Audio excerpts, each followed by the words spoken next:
નમસ્કાર મિત્રો, હું ગોપાલ ઇટાલિયા. દોસ્તો, આજે 6 ઓગસ્ટ 2025 ગઈકાલે હું ગુજરાતની વિધાનસભામાં જઈને માનનીય મુખ્યમંત્રીશ્રીને રૂબરૂ મળ્યો હતો.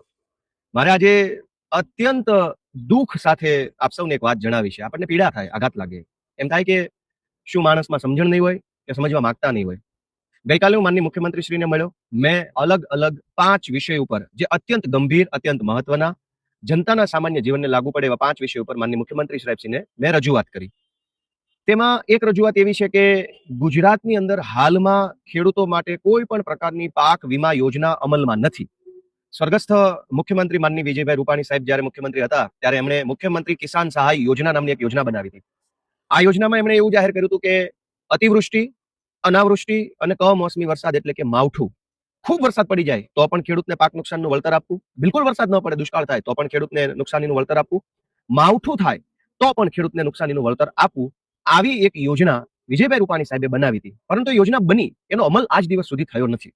મારી માંગણી એ હતી કે મોબાઈલનો વીમો હોય છે, માણસનો પણ વીમો હોય છે, પશુ પક્ષીઓનો પણ વીમો હોય છે, મકાનનો પણ વીમો હોય છે, દુકાનનો પણ વીમો હોય છે, માલસામાનનો વીમો હોય છે, ગોડાઉનનો વીમો હોય છે, કારનો વીમો હોય છે, બાઇકનો વીમો હોય છે, બધી જ વસ્તુનો વીમો છે. તો ખેડૂતે પકવેલા પાકનો વીમો કેમ ન હોવો જોઈએ? ખેડૂતના પાકને પણ જો નુકસાન જાય તો એને પણ વીમો મળવો જોઈએ. આટલી સરસ લોજિકલ તાર્કિક રીતે જે માંગણી છે, અને માનનીય વિજયભાઈએ યોજના પણ બનાવી છે. મારી માંગણી એટલી જ હતી કે જે યોજના બની ચૂકી છે એને અમલમાં મૂકવામાં આવે તો ગુજરાતના કરોડો ખેડૂતોને એનો લાભ મળે. કેમ કે માવઠું હવે તો બહુ વારંવાર માવઠા થાય છે, કમોસમી વરસાદ ખૂબ થાય છે, અતિવૃષ્ટિ પણ ઘણીવાર થાય છે, ખેડૂતને પાકનું નુકસાન જાય છે, 1 પૈસાની સહાય મળતી નથી, ખેડૂત આત્મહત્યા કરી જાય છે. આવો સરસ વિષય મેં માનનીય મુખ્યમંત્રી શ્રી સમક્ષ રજૂ કર્યો. એ વાતની નોંધ ટીવીમાં ક્યાંય લેવાની નહીં. દુઃખ એ વાતનું છે કે ટીવીમાં ચર્ચા એ મુદ્દા પર થવી જોઈતી હતી કે ગોપાલ ઇટાલિયા જીવનમાં પહેલી વાર મુખ્યમંત્રીને મળ્યો તો એણે મુખ્યમંત્રીને જે વાત કીધી એ વ્યાજબી છે કે ગેરવ્યાજબી છે, યોગ્ય છે કે અયોગ્ય છે, જનતાના હિતવાળી વાત લઈને ગોપાલ ઇટાલિયા મળ્યો કે પોતાના રાજકીય એજન્ડા લઈને મળ્યો.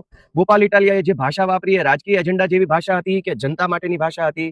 આવા બધા મુદ્દાઓ પર ટીવીમાં ચર્ચા થવી જોઈએ, ડિબેટ થવી જોઈએ, લોકોનું ધ્યાન દોરાવવું જોઈએ. પણ ટીવીમાં શું ચાલે છે? એટલું બધું દુઃખ થાય છે, મને એટલું બધું અંદરથી આઘાત લાગે છે. પણ મારે શું બોલવું? હું બોલીશ તો કોણ સાંભળશે? કેવા એજન્ડા હાલે છે? કેટલા પ્રકારનું મતલબ ચૂથવાનું કામ હાલે છે, મુદ્દાને ચૂથવાનું કામ. મેં 5 મુદ્દા પર રજૂઆત કરી. એમાંના 2 મુદ્દા ખેડૂતો માટેના હતા. ઇકો સેન્સિટિવ ઝોન નાબૂદ કરવા માટેનો મેં રજૂઆત કરી. આસામની સરકારે આજથી માત્ર 2.5 મહિના પહેલા ઇકો ઝોન નાબૂદ કરવાનું જાહેરનામું બહાર પાડી દીધું. મેં એ જાહેરનામાનો નંબર, જાહેરનામાની તારીખ, તમામ વસ્તુ મુખ્યમંત્રીશ્રીને આપી અને કીધું કે જો આસામની સરકાર 2.5 મહિના પહેલા ઇકો ઝોન નાબૂદ કરી શકે તો આપણા ગુજરાતના ખેડૂતો તો 1.5 વર્ષથી ઇકો ઝોનની વિરુદ્ધ લડાઈ લડી રહ્યા છે. તો ટીવીમાં એ મુદ્દો આવવો જોઈતો હતો કે ગોપાલ ઇટાલિયા મુખ્યમંત્રીને મળ્યો તો મળીને જે બોલ્યો, જે કીધું, જે મુદ્દા લઈ ગયા એ જનતાના મુદ્દા હતા કે ખાલી રાજકીય રીતે એકાબીજા ઉપર કીચડ ઉછાળવાનું કામ કર્યું? ગોપાલે ધારાસભ્ય તરીકે શું કામ કર્યું, કેવું કામ કર્યું, સારું કામ કર્યું, ખરાબ કામ કર્યું, યોગ્ય કર્યું, અયોગ્ય કર્યું, વ્યાજબી કર્યું, ગેરવ્યાજબી કર્યું? ગોપાલે જે મુદ્દા કાયદા પ્રમાણે ઉઠાવ્યા એ કાયદા પ્રમાણે સાચા છે કે કાયદા પ્રમાણે ખોટા છે? એ બધી વસ્તુ ઉપર જો ટીવીમાં વિશ્લેષણ થાય તો હજારો લોકોને સાચી વાત જાણવા મળે. પણ મારું દુઃખ એ વાતનું છે કે ટીવીની અંદર એકદમ મતલબ ચૂથવાની વાતો હાલે છે, કેવા કેવા વિષયો, કેવી કેવી વાતો હાલે, જેનો ગુજરાતની આમ જનતાને કોઈ ફાયદો નથી. હું કાલે મુખ્યમંત્રીશ્રીને મળવા ગયો. મારા જીવનની પહેલી મુલાકાત હતી. પહેલી વાર મેં મુખ્યમંત્રીની ચેમ્બર જોઈ. મુખ્યમંત્રીની ચેમ્બરની બહાર મંત્રીઓ ઉભા હતા, અનેક ધારાસભ્યો ઉભા હતા, પૂર્વ ધારાસભ્યો ઉભા હતા, ગુજરાતના નામચીન લોકો જેને તમે જિંદગીમાં નજીકથી ના જોયા એવા લોકો ત્યાં ઉભા હતા. ઓછામાં ઓછા હું તમને એવું કહી શકું, અતિશયોક્તિ ન લાગે તો 100 જેટલા માણસો, ગુજરાતના ટોપ નામચીન માણસો છે, ત્યાં ઉભા હતા.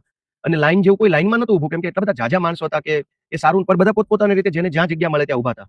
કાલે મને ભાજપના અનેક ધારાસભ્યો મળ્યા, પૂર્વ મંત્રી મળ્યા, ચાલુ મંત્રી મળ્યા, ગુજરાતના પ્રતિષ્ઠિત આગેવાનો મળ્યા, વેપારીઓ મળ્યા, 100 વખત છાપામાં આવી ગયા હોય એવા સામાજિક ને રાજકીય અગ્રણીઓ, વેપારી અગ્રણીઓ મળ્યા, બધા જ મળ્યા છે. કેમ કે બધા જ મુખ્યમંત્રીની ચેમ્બરની બહાર ઉભા હતા. તો હું ઉભો હતો. કોંગ્રેસના નેતાઓ મળ્યા, ભાજપના નેતાઓ મળ્યા, ધંધાવાળા મળ્યા, વેપારવાળા મળ્યા, કલાકારો મળ્યા. જથ્થાબંધ માણસો કાલે ત્યાં ઉભા હતા. કેમ કે મુખ્યમંત્રીની ચેમ્બર છે એની બહાર બધા જ ઉભા હોય, બધા જ વાતો. અને હું ત્યાં જાઉં અને કોઈ મને કંઈક 2 શબ્દો રામ રામ કરે, શુભેચ્છા આપે, કોંગ્રેચ્યુલેશન્સ કરે, કોઈ મને કંઈક પૂછે કેવું લાગે છે, શું છે, તો શું એની વાત નહીં કરું? ગોપાલ ઇટાલિયા જિંદગીમાં પહેલી વાર મુખ્યમંત્રીને મળ્યા પછી એને પહેલી વખત શું કામ કર્યું? પોતાનો રાજકીય એજન્ડા લઈને ગયા, બીજેપીનું ખરાબ ચિતરવા માટેની માનસિકતા લઈને હું વિધાનસભામાં ગયો, અથવા હું બહુ મહાન ક્રાંતિકારી છું મારી છબી ચમકાવવા માટે ગયો, કે ખરેખર હું જનતાના જીવનને લાગુ પડતી હોય એવી કોઈ વ્યાજબી વાત લઈને ગયો? એનું કોઈ વિશ્લેષણ જ ટીવીમાં નથી. કે ગોપાલ ઇટાલિયા છબી ચમકાવવાની વાત લઈને ગયો, ભાજપનું ખરાબ દેખાય એવા એજન્ડા લઈને ગયો, મુખ્યમંત્રીને ખરાબ ચિતરી શકાય એવું કઈ લઈને ગયો કે ખરેખર આમ જનતાને લાગુ પડતી હોય એવી વ્યાજબી વાત લઈને ગયો, એ બાબત ઉપર ટીવીમાં કોઈ ચર્ચા જ નથી.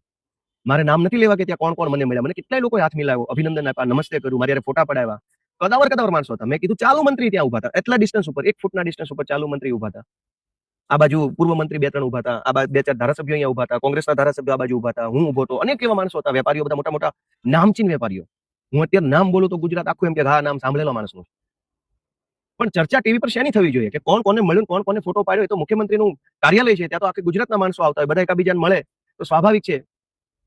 એટલે મને એટલું બધું દુઃખ લાગ્યું, એટલો બધો આઘાત લાગ્યો કે આ ગુજરાતની કેવી અધોગતિ હશે. આપણું દુર્ભાગ્ય તો જુઓ, જે મુદ્દાની ચર્ચા થવી જોઈએ એ મુદ્દો ટીવીમાં નથી. એટલો બધો આઘાતજનક બાબત છે. ભગવાન આપણને બધાને થોડીક શક્તિ આપે જાણવાની, સમજવાની, જોવાની. હું કાલે પહેલી વખત ગયો, મેં ટાઉન પ્લાનિંગનો મુદ્દો ઉઠાવ્યો કે ટાઉન પ્લાનિંગની અંદર ભયંકર ભ્રષ્ટાચાર હાલે છે. અને ભ્રષ્ટાચાર છે એ આમ જનતાને નડે છે. 40% જમીન કપાત કરવાની, ડેવલપમેન્ટ ચાર્જ લેવાનો, યુઝર ચાર્જ લેવાનો, બીજી જગ્યાએ પ્લોટ ફાળવી દેવાનો, પ્લોટનું વેલિડેશન સર્ટિફિકેટ લેવાનું, આ બધી જ વસ્તુ ખોટી છે. કાયદામાં ક્યાંય નથી લખ્યું. મેં મુખ્યમંત્રીશ્રીને સ્પષ્ટ વિનમ્રતાથી કીધું કે સાહેબ, કાયદાની આખી ચોપડીમાં ક્યાંય એક શબ્દ નથી કે 40% જમીન કાપી નાખો, સેલેબલ પ્લોટ મૂકી દો, એવું કાયદાની આખી ચોપડીમાં ક્યાંય નથી લખ્યું. આ અધિકારીઓ છે એ વર્ષોથી કાપે છે. રજૂઆત કરીએ તો એમ કે છે કે આ તો 30 વર્ષથી આમ જ ચાલે છે. ભાઈ 30 નહીં 300 વર્ષથી ચાલતું હશે, પણ કાયદાની ચોપડીમાં લખ્યું હોય તો ભલે હાલતું, નથી લખ્યું તો હવે બંધ કરી દો.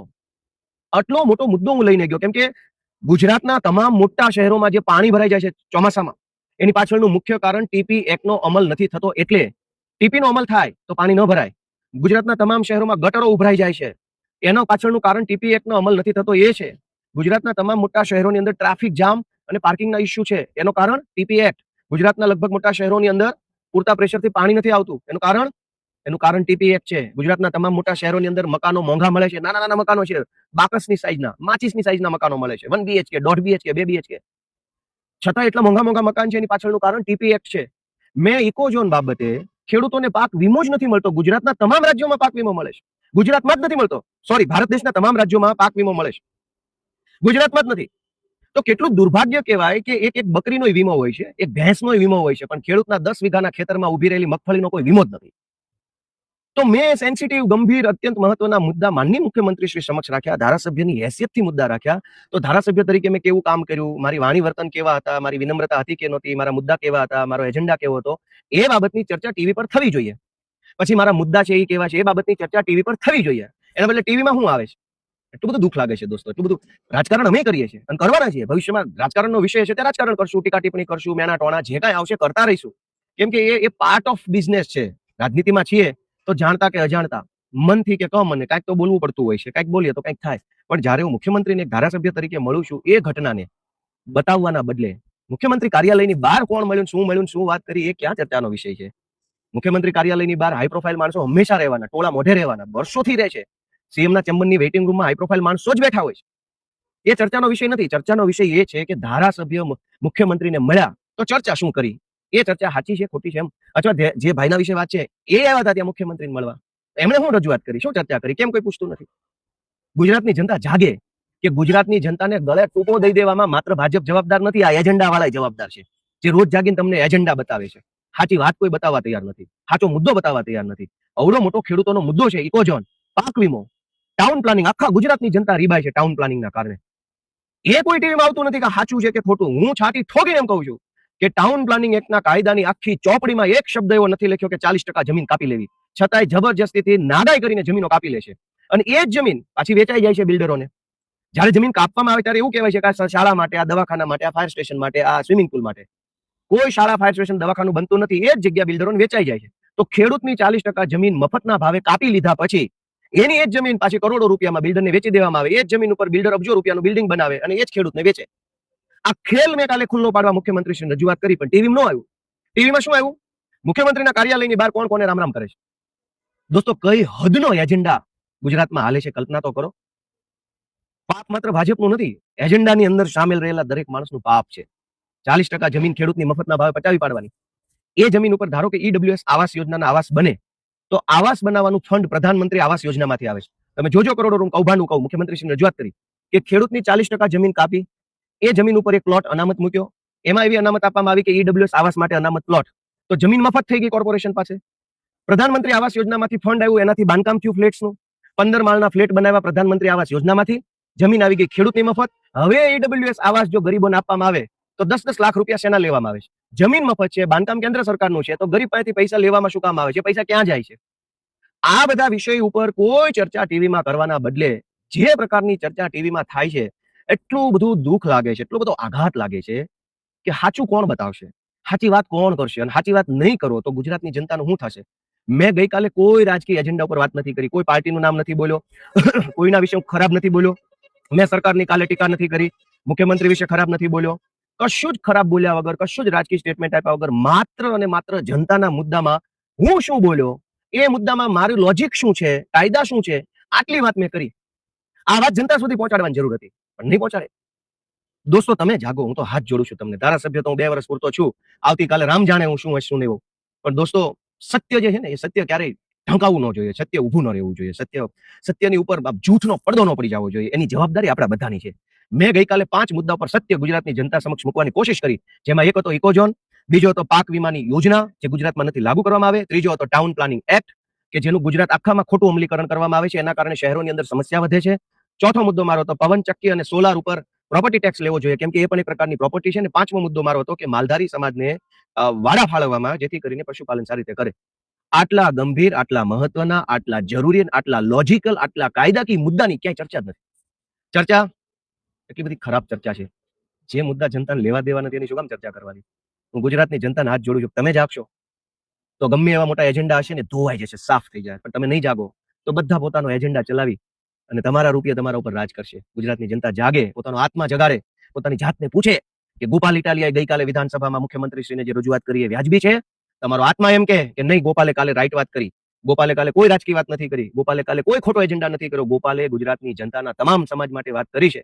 તમારો આત્મા એમ કે ગોપાલ ઇટાલિયાએ કાલે સાચું કામ કર્યું છે, તો આ વિડીયો હજારો લોકો સુધી પહોંચાડો ને એજન્ડા કરનારાને ખુલ્લા પાડો. જય જય ગરવી ગુજરાત.